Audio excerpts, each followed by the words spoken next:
Hi, welcome to homely recipe channel. இன்றைக்கி நம்ம என்ன பார்க்க போகிறோன்னா, நைட்டு சாதம் மிச்சமாகிடுச்சுன்னா அதை எப்படி நம்ம இன்ஸ்டன்ட் புளி சாப்பாடாக மாற்றுறது காலையில் அப்படின்னு சொல்லிட்டு நம்ம பார்க்க போகிறோம். ஒரு கிண்ணத்தில் நெல்லிக்காய் சைஸ் அளவு புளி எடுத்து வச்சுருக்கேன். அது லைட்டாக தண்ணி ஊற்றி ஊற வச்சுக்கலாம். இப்போ சாப்பாடில் மஞ்சத்தூள், சால்ட், உப்பு, அப்போ நம்ம கரைச்சி எடுத்து வச்சுருக்கேன் புளி, அதை இதில் ஊற்றி நம்ம மிக்ஸ் பண்ணி சாதத்தில் போட்டு பனைஞ்சு எடுத்து வச்சுக்கலாம். இதை தனியாக எடுத்து வச்சுக்கலாம். தனியாக நைட்டு எடுத்து வச்சுட்டு இது நல்லா ஊறட்டும். அப்போ தான் புளியோட டேஸ்ட்டு இந்த சாப்பாடுலலாம் ஃபுல்லாக இறங்கி சூப்பராக இருக்கும்.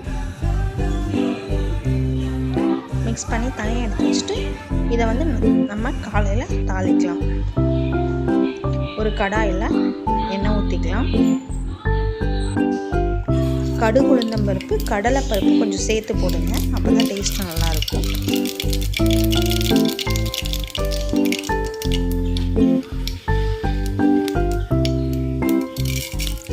அப்புறம் வெங்காயம், ஒரே ஒரு பச்சை மிளகா டேஸ்ட்டுக்காக 2 வரமிளகா ஆட் பண்ணியிருக்கேன். அப்புறம் கருவேப்பிலை, உப்பு அதை நம்ம அதிலேயே சேர்த்துக்கிட்டோம்னா இதில் வேண்டாம். அப்புறம் நம்ம பணிஞ்சு வச்சுக்க சாதத்தை இதில் கொட்டி லைட்டாக மல்லித்தலை மட்டும் போட்டு சாதம் நல்லா ஓரளவுக்கு சூடேறினதுக்கப்புறமா நம்ம இறக்கி வச்சிடலாம். சாதம் ரெடி.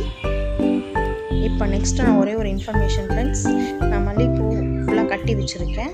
அதை நம்ம எப்படி கட்டி வச்சா அது ஒரு வாரம் ஆனாலும் லைட்டாக கலர் கூட மாறாது. இப்போ ஃபுல்லாக கட்டி எடுத்து ஒரு கேரி பேக்கில் போட்டு அதை நம்ம நல்லா டைட்டாக கட்டணும். டைட்டாக கட்டி மூடியோடு இல்லை ஒரு பாக்ஸில் போட்டு